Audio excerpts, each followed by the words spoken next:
He's an absolute hero figure, particularly to young people in this country. So yes, he's very helpful indeed. Now look, everyone says, well, what about his comments on Tommy Robinson? Nigel Farage speaks out after Tommy Robinson's clash over Keir Starmer. You're not going to believe this. A routine political debate suddenly turned into headline drama, and it wasn't just because Tommy Robinson made an appearance.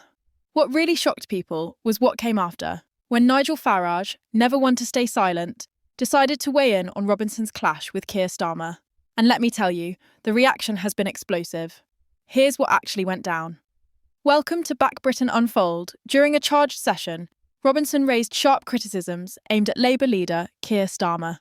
His appearance, as always, drew controversy. Some saw it as a deliberate stunt, others saw it as speaking truth to power.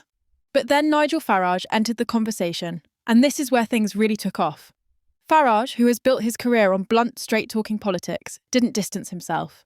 Instead, he leaned in, offering comments that echoed some of Robinson's criticisms of Starmer, particularly around leadership, accountability, and connecting with ordinary voters.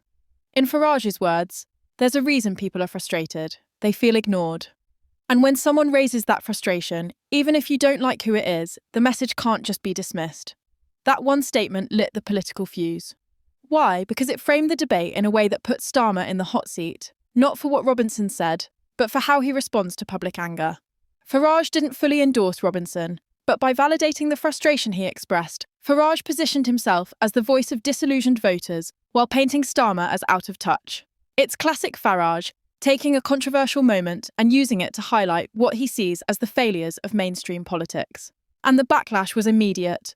One Labour MP told a local broadcaster, "This is deeply irresponsible."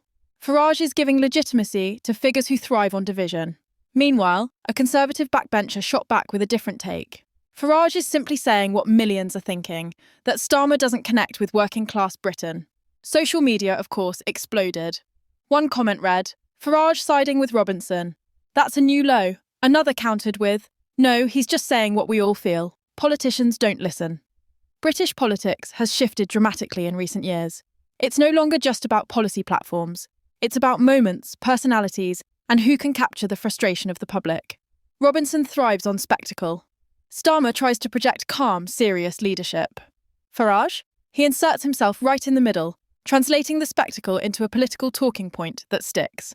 And it works. Farage has made a career out of turning controversial moments into populist energy. Now let's talk about Starmer's position here. For him, this was a lose-lose situation. Ignore Robinson and he risks looking detached. Respond too strongly and he risks elevating him. Add Farage into the mix, and suddenly it's two loud voices framing the conversation, while Starmer looks like he's on the defensive. One political analyst summed it up like this: Farage is playing chess while Starmer is stuck playing checkers. By validating the frustration, not the figure, Farage puts Labour in an impossible spot. But here's the key question. Was Farage genuinely backing Robinson, or was he using Robinson as a tool of spark to ignite criticism of Starmer? Look closely at his words, and it seems more like the latter. Farage didn't endorse Robinson's politics. He endorsed the anger Robinson tapped into. And that distinction matters, because in today's politics, anger is currency.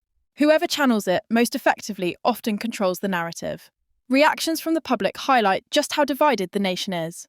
One tweet put it bluntly: "This is why people like Farage still matter. He speaks to frustration others ignore." Another countered, "It's dangerous to blur the line between frustration and extremism." And that's the tightrope. Farage walks it confidently. Starmer avoids it carefully. Robinson jumps up and down on it. And the public, they're left watching, debating, arguing, and sharing clips across every platform. So, what does this all mean moving forward? For Starmer, it's another reminder that being steady and cautious may not be enough in today's climate of viral politics. For Farage, it's proof that he can still. This was today's important update. We want to make it clear that our videos do not contain any kind of misinformation. Our only goal is to deliver true and verified news from across the UK right here on Britain Unfold. If you enjoyed the video, please like, share your thoughts in the comments, and don't forget to subscribe to the Britain Unfold.